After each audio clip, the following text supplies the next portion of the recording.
인플레이션은 무엇을 의미하는가? 인플레이션은 도대체 무엇 때문에 경기를 어렵게 만들고 우리에게 미치는 영향이 무엇인지 쉽고 간단하게 알아보려고 합니다. 결론부터 이야기하자면 인플레이션에 나타나는 이유는 복합적인 이유가 있지만 금리를 올려 돈의 유동의 흐름을 둔화시키고 에너지 원자재, 환율 등 이유가 있지만 가장 큰 것으로는 화폐를 많이 찍어내서 화폐의 가치를 하락시킵니다. 이 결과는 물가가 비싸지면 우리가 내는 세금은 증가합니다.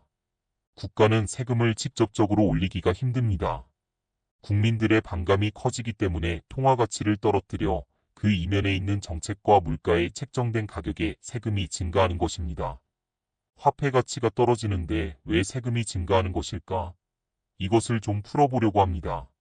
화폐 가치가 떨어진다는 것은 외국보다 가격이 떨어진다는 것을 알 수 있는데 우리나라는 원자재가 별로 없고 제조 가공을 통해 수출로 먹고 사는 나라입니다. 그래서 내수 경기보다 해외의 수출 물자들이 민감하고 우리나라 원화 가치가 너무 올라버리면 수출품의 가격도 올라버리니 물품에 판매되는 가격, 경쟁력이 감소하게 되면 경기가 어려워지기 때문에 미국의 경기 상황과 매우 밀접해 있습니다.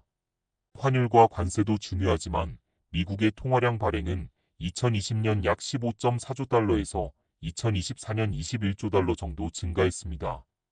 또한 미국의 부채는 34조 달러로 약 4경이라고 합니다. 우리나라도 20년에 3천조에서 3,800조 정도 발행했다고 합니다. 즉 미국이 화폐를 많이 발행하면 우리나라도 수출 물가의 경쟁력에 압박을 받기 때문에 통화정책상 화폐를 많이 발행하게 됩니다. 미국은 여기다 수출품에 관세를 부여합니다. 관세 비율에 따라 판매가에 영향을 받습니다. 그래서 우리나라로 들어오는 외제차들은 매우 비싼데 우리나라 차를 미국 시장에 팔려고 하니 외국에서는 싸게 판매하며 이게 불리하게 작용하기 때문에 우리나라 제품을 사는데 가격이 매우 비싸집니다. 아이러니하게 우리나라로 들어올 때 원자재를 수입해서 제조해야 하고 타국에서 생산 비중이 높고 타국의 생산에도 국내에 들어올 때 관세가 적용되니 우리나라 사람에게 우리나라 제품을 많이 팔아도 외국에 외화를 많이 벌어주는 형국이고 소비자의 돈이 해외 빠져나가는 것입니다. 화폐 가치 하락은 주로 인플레이션과 통화 공급 증가로 인해 발생합니다. 인플레이션은 물가가 상승하면서 동일한 금액의 화폐로 구매할 수 있는 상품과 서비스의 양이 줄어드는 현상입니다. 통화 공급이 증가하면 화폐의 가치가 떨어지게 됩니다. 세금 증가의 원인. 세금 증가의 원인은 다양하지만 화폐 가치 하락과 관련된 주요 요인은 다음과 같습니다. 1. 인플레이션에 따른 세금 증가. 명목 소득 증가. 인플레이션으로 인해 명목 소득이 증가하면 소득세와 같은 세금도 증가합니다. 예를 들어 급여가 인플레이션에 따라 상승하면 더 높은 세율이 적용될 수 있습니다. 부가가치세 증가. 물가 상승으로 인해 상품과 서비스의 가격이 오르면 부가가치세 VAT도 증가합니다. 이는 소비자들이 더 많은 세금을 지불하게 만듭니다. 2. 통화 공급 증가에 따른 세금 증가. 정부 지출 증가. 중앙은행이 통화를 더 많이 발행하면 정부는 이를 통해 재정 지출을 늘릴 수 있습니다. 이는 세금 증가로 이어질 수 있습니다.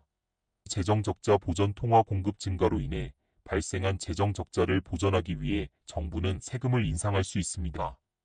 구체적인 예시. 인플레이션과 세금 증가. 2020년 연간 소득 5천만 원에 대해 15%의 소득세율이 적용되었다고 가정합니다. 2024년 인플레이션으로 인해 연간 소득이 6천만 원으로 증가하면 더 높은 세율인 17%가 적용될 수 있습니다. 이는 소득세 부담이 증가하는 결과를 초래합니다. 3. 인건비 증가와 에너지 물가의 증가. 인건비 증가하고 물가가 오르겠지 하는 생각으로 우리는 여기에 포함된 가격을 잘 생각하지 않습니다. 또한 사회적으로 표현되는 것에는 기업들이 가격을 올리고 인건비가 올라가고 에너지 물가, 외국 영향으로 물가가 오른 것으로 보도해서 잘 생각지 못하는 것에 세금이 있습니다. 우리 인건비가 오르는 것은 소득이 증가하니 좋다고 생각하지만 여기에 퍼센트는 다르게 적용되어 있습니다. 소득세가 여기에 포함되어 있기 때문입니다. 우리는 값 수치로는 오른 것이지만 사회 물가에 여기에 반영이 되어 있기 때문에 우리가 소비하는 것에 세금이 있고 기업은 이것에 인건비에 들어있는 세금을 반영시킨 것입니다. 즉, 우리 소득이 증가하는 대신 소득과 소비에 세금이 지출되는 것입니다.